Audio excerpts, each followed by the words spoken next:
Bien, regresamos con ustedes en esta segunda parte de la entrevista estelar, si se quiere, del programa hoy, con el decano de la Facultad de Economía de la Universidad Autónoma de Santo Domingo, nuestro amigo y ya consuetudinario de este programa, ojalá que él quiera ser un habitué de este programa, Antonio Sidiaco. Licenciado, buenos días. Bueno, para mí siempre es un placer estar aquí, como te decimos tus amigos, Licho. Licho, Sí, sí, sí, aquí en tu programa. Bueno, vamos a hablar de economía, Sidiaco. Acaba de salir una encuesta Claro, que políticamente pone al presidente Luis Abinader en buen posicionamiento, le da claro, un posicionamiento privilegiado, porque dice que en cualquiera de los escenarios, si las elecciones fueran hoy, dado que es una fotografía del momento, él ganaría en claro, cualquier escenario. Pero tiene algunos vericuetos, tiene algunos ítems claro. que son, que en la expresión que el pueblo dice, como que habrá que darle una explicación del manejo que se ha dado al pueblo. O sea, entre esos ítems está lo de la economía. Claro. El pueblo siente que la economía popular, a pesar del buen gobierno que le Claro, reconocen claro, a él, claro. como que la economía está resintiéndose. ¿Qué es lo que explica eso? Mira, tú sabes que siempre es bueno uno observar los cuestionarios y las preguntas que se hacen en las encuestas, porque resultaría un tanto contradictorio un presidente que se valora de esa forma y aparece puntero en las encuestas y como un posible, en caso de que se celebraran las elecciones hoy en día, el posible ganador. Sin embargo, la gente responde que la situación económica evidentemente que no es la más adecuada. Ahora, ¿qué ocurre con eso? Yo creo que ahí, no sé si no he visto el cuestionario completo, pero hay una pregunta que podría responder esa interrogante. Si esa encuesta hubiese presentado y le hubiese preguntado a la gente, ¿quién usted cree que es el culpable de esta situación económica? ¿Políticas internas o políticas externas? Entonces, yo No, no creo, lo evalúa la encuesta. exactamente, entonces yo creo que cuando, desde mi punto de vista, cuando la gente habla de la parte económica y luego entonces habla de la parte política muy positiva, es porque está reconociendo que muchos de los problemas económicos no se generaron internamente en la economía, sino que son externos. Por ejemplo, la inflación. Yo siempre he dicho, desde que se inició la guerra de Rusia a Ucrania, eso ha tenido un impacto y tuvo un impacto fuerte en la economía dominicana. Pero yo me pregunto, ¿esa guerra quién la provocó? No la provocó ningún político dominicano. Sencillamente es que el mundo de hoy es un mundo que está en recomposición, que las situaciones geopolíticas cada vez más afectan a países en desarrollo y a países incluso desarrollados, porque gran parte de los fenómenos políticos se dan en países que tienen altísima concentración de recursos naturales. Y esos recursos naturales entonces se tornan escasos e impactan la economía. Por ejemplo, Rusia es el segundo mayor productor de petróleo y el tercer mayor productor de gas natural. Entonces, cuando Rusia se incorpora a ese conflicto bélico, ¿qué pasa con el petróleo? ¿Qué pasa obviamente con el gas natural? Que se incrementa de precio. Y eso afecta incluso a países como la República Dominicana, que es un importador neto de petróleo, importador neto de gas natural, importador neto incluso de carbón. El 75% de la matriz energética en la República Dominicana es evidentemente combustibles fósiles. ¿Cuál fue la reacción en términos de políticas públicas? Bueno, eso lacera las finanzas públicas, le quita capacidad al gobierno incluso de tener recursos para hacer políticas públicas de inversión. Ahora, si tú analizas la respuesta evidentemente que dio el gobierno, yo creo que fue la adecuada, en el sentido ¿Por qué? de que en el año 2022, con ese nivel de inflación, producto de situaciones que se dieron a nivel externo, entonces dice, bueno, vamos a proteger, vamos a congelar el combustible, vamos a congelar la tarifa eléctrica, vamos a subsidiar a los grupos más vulnerables. Y eso no lo hizo solamente la República Dominicana, eso lo hicieron todos los países, hasta incluyendo Estados Unidos. Por ejemplo, el presidente Biden, ¿qué hizo Biden? Que dijo, bueno, en el caso de algunos estados, el precio, por ejemplo, a nivel federal de los impuestos, lo disminuyó para el caso de los combustibles. Era una forma de mitigar los efectos externos. Y en ese momento, en el 2022, el gobierno destinó, según las informaciones oficiales, más de 70.000 millones de pesos en subsidios. Entonces yo creo que eso fue una respuesta de política pública correcta.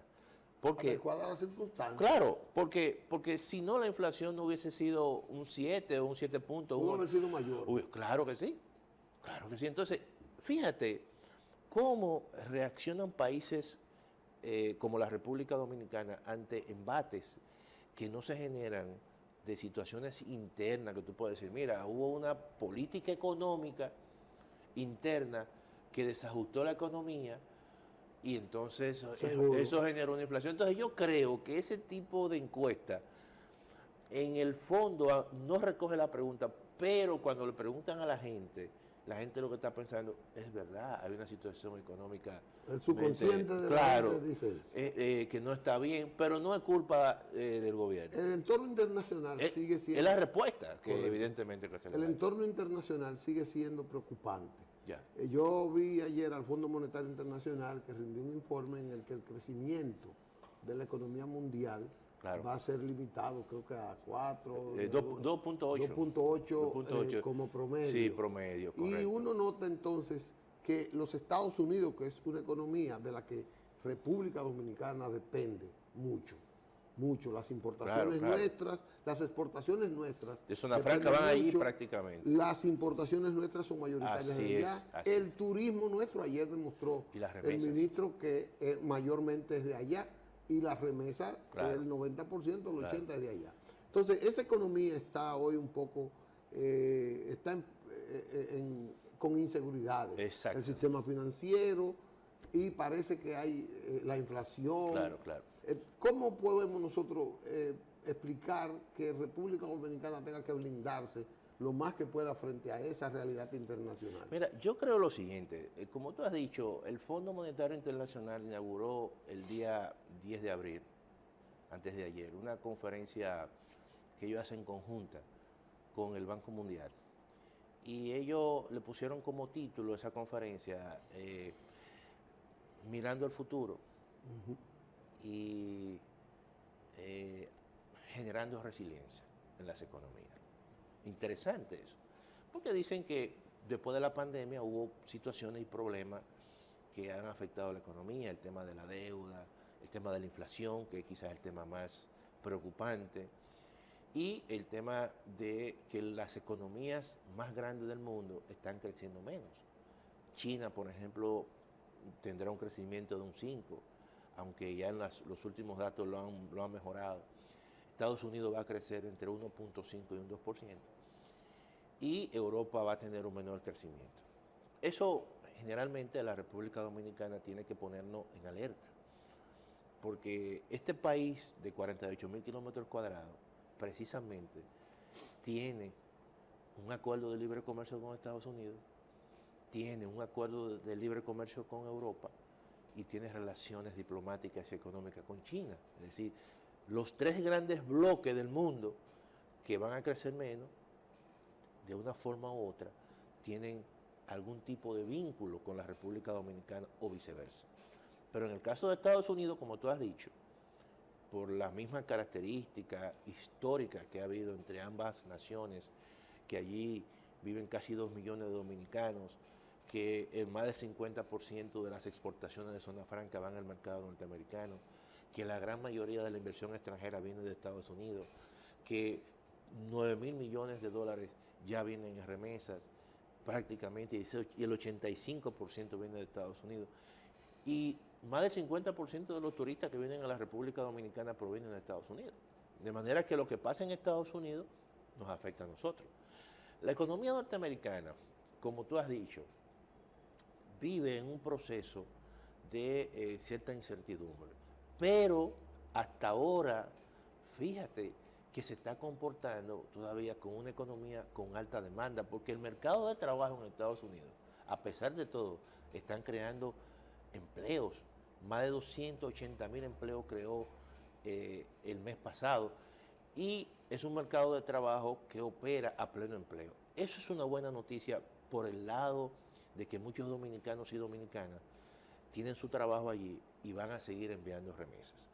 Pero evidentemente que el tema de la inflación es un tema que genera cierta incertidumbre, porque el Banco Central de Estados Unidos, que es lo que se le llama la Reserva Federal de los Estados Unidos, que no es un banco central, sino son muchos bancos, son 13. Y entonces, ¿qué ocurre? Que están con una política monetaria de encarecimiento del dinero, y cuando tú encareces el dinero, eso hace que mucha gente no invierta. Fortaleciendo su dólar. Su dólar, claro. Y eso hace también que mucha gente le quite capacidad de consumo, y eso en cierta manera ralentiza la economía. Pero hasta ahora, la economía norteamericana, si puede crecer, como se ha estimado, 1.5 o un 2%, eso hace que la República Dominicana pueda tener este año un crecimiento de alrededor del 4%. ¿Cómo va a ser? Y eso es importante. Vamos a ver, Ciriaco, porque ese es un número, una cifra que un poco como que revoluciona. Sí. Porque el Banco Central acaba de decir que en los últimos 2 meses apenas crecimos 1 punto y algo por ciento. Fíjate. Entonces, que vayamos a crecer 4%, eso implica que el Estado, que el gobierno básicamente, pero el Estado tenga que implementar medidas que sean muy productivas, muy revolucionarias. Claro. Mira, hay un elemento importante. Evidentemente que el Banco Central de la República Dominicana, con las políticas que para combatir la inflación ha ejecutado en los últimos meses, que es un incremento en su tasa de política monetaria, eso encarece el crédito, evidentemente, y eso hace que las tasas de interés se incrementen. Ahora, el Banco Central lo que durante los últimos meses ha generado una pausa, que yo creo que ha sido correcto, porque dice, bueno, ya nosotros hemos logrado que la inflación vaya disminuyendo, vamos a esperar un tiempecito más, porque yo lo que pienso es que para el próximo trimestre el Banco Central tendrá que reducir su tasa de política monetaria para que eso tenga una incidencia en el mercado del crédito. Para que haya mayor circulante, mayor capacidad de demanda. Porque se ha dado cuenta de que el primer mes la economía ha crecido 0.4 y el segundo mes 1.8. De manera que en los 2 primeros meses su crecimiento promedio ha sido 1.1. Eso significa que para nosotros alcanzar una meta de un 4% tenemos que abaratar un tanto el crédito. Ahora, porque uno de los elementos que establecen ese crecimiento, si se quiere, bajo, es que la demanda se redujo. Claro, ¿por qué? Porque si tú encareces el crédito, cuando tú vas al banco a buscar prestado para hacer una inversión, tú la limitas y te echa para atrás. Entonces, o lo mismo si tú vas a buscar un crédito para un consumo personal, la compra de un vehículo y la tasa de interés antes era un 8, ahora un 15, tú te limitas. Entonces, al final, lo que hace el encarecimiento del dinero es que te disminuye la demanda. Y cuando hay menos demanda, las empresas venden menos. Y entonces eso baja la actividad económica. Ahora, ¿qué yo creo? Y es algo importante que hay que señalar. Si bien es cierto que las políticas del Banco Central te afectan la economía privada, la inversión privada, el consumo privado, pero está la otra parte de la moneda, que es la política fiscal, que es el gasto público. Cuando tú analizas el gasto del gobierno y básicamente el gasto de inversión, hay que decir lo siguiente, que ha mejorado con respecto al año anterior, en sus inicios. ¿En calidad o en cantidad? En calidad y en cantidad, porque el año pasado, en los 2 primeros meses, el gobierno estaba invirtiendo alrededor de un 5%. Comenzó lento y fue aumentando. Pero ahora, cuando tú analizas la ejecución del presupuesto al 31 de marzo, prácticamente ya está en un 10%.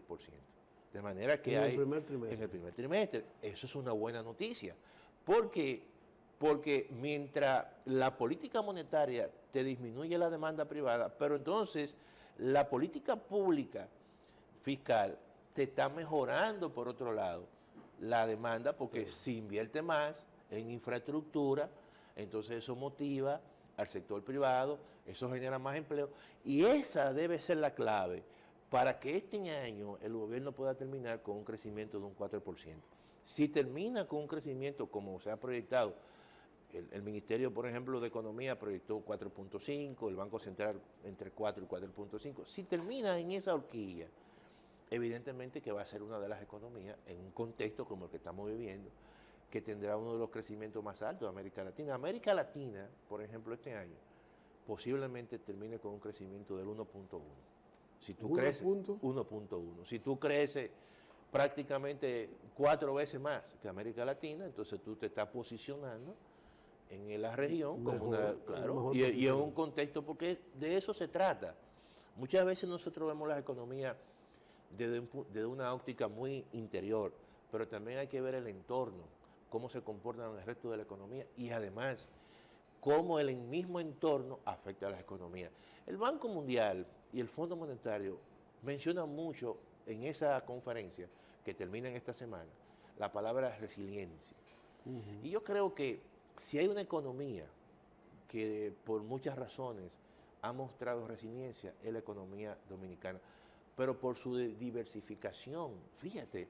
Ahí yo quería entrar para que me explique la posibilidad de la diversificación, claro, pero, la inversión y el crecimiento de la economía. Oye, fíjate, es una economía que en primer lugar tiene un posicionamiento geográfico que se lo dio la naturaleza.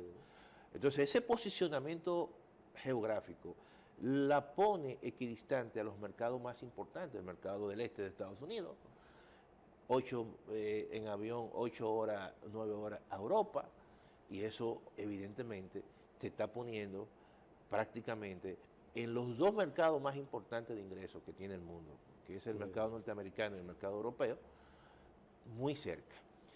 ¿Qué significa eso? Que eso puede ser un elemento, como siempre ha sido. Cerca para dos cosas, porque puede ser es cerca para nuestra producción, pero también para nosotros ser puente. Pero ahí voy. Entonces, eso es lo que hace atractiva a la República Dominicana de la inversión extranjera. De esa inversión extranjera que dice, yo no me voy a colocar en el mercado norteamericano porque la mano de obra es más cara, o yo soy una empresa europea y quiero invertir en Estados Unidos, entonces me coloco en un punto intermedio. ¿Y dónde me ubico? En la República Dominicana, porque tiene un tratado de libre comercio con Estados Unidos. Y ya cuando una empresa extranjera viene a la República Dominicana que quiere exportar a Estados Unidos, se aprovecha de ese acuerdo de libre comercio. Entonces, esos son elementos importantes que hacen que la República Dominicana sea atractiva. Tiene sectores que son dos sectores que atraen mucha inversión extranjera, el caso del turismo o el caso de las zonas francas. Entonces, eso es un elemento que le da una capacidad de ventaja competitiva y comparativa con respecto a otras regiones. Número uno. Número dos, la República Dominicana es una nación, es una media isla de 48.000 kilómetros cuadrados que se comporta como un continente. ¿Cómo así? Como un continente porque tiene ríos, muchos ríos, en tan poco espacio, tiene mucho microclima en tan poco espacio, tiene diversidad. Una costa marina, marina, pero también tiene diferentes tipos de suelo que le permiten tener una producción agrícola que variada y además que, y eso es lo que la gente tiene que saber, que le da alimentos prácticamente a los 10 millones de dominicanos y dominicanas, pero también le da alimentos a los 7 millones de turistas que vienen a la República Dominicana, más los vecinos de nosotros. Los inmigrantes. Claro. Entonces, fíjate que eso es un continente, pero en miniatura. Sí. Y eso es una capacidad de resiliencia que tiene la República Dominicana. Yo te voy a decir una cosa a ti. Nosotros tenemos una sequía fuerte. Ahora y yo te pregunto, ¿la República Dominicana ha tenido alguna escasez crónica de alimentos? No. No, aquí no ha hecho falta alimentos, o sea, alimentos hay No, claro. No, y en plena crisis muchas veces, en otras crisis, que el mundo se ha cerrado. Entonces, eso es una capacidad que tienen las economías de resistir a los problemas. Pero fíjate lo siguiente, cuando tú analizas el sector agrícola, por ejemplo, que ahora estamos en sequía, ¿cuántas presas, canales de riego tiene la República Dominicana en 48.000 kilómetros cuadrados? Eso le ha dado. Y ahí han contribuido todos los gobiernos. Sí, porque... ¿Tú entiendes? Porque yo lo que te estoy hablando es que ha habido realmente, se ha construido en el país una capacidad de aprovechamiento de los recursos naturales. Y eso le ha dado, para mucho, capacidad de resistir a problemas, y luego entonces eso le da una capacidad de ventaja con respecto a otros países que no tienen esas características.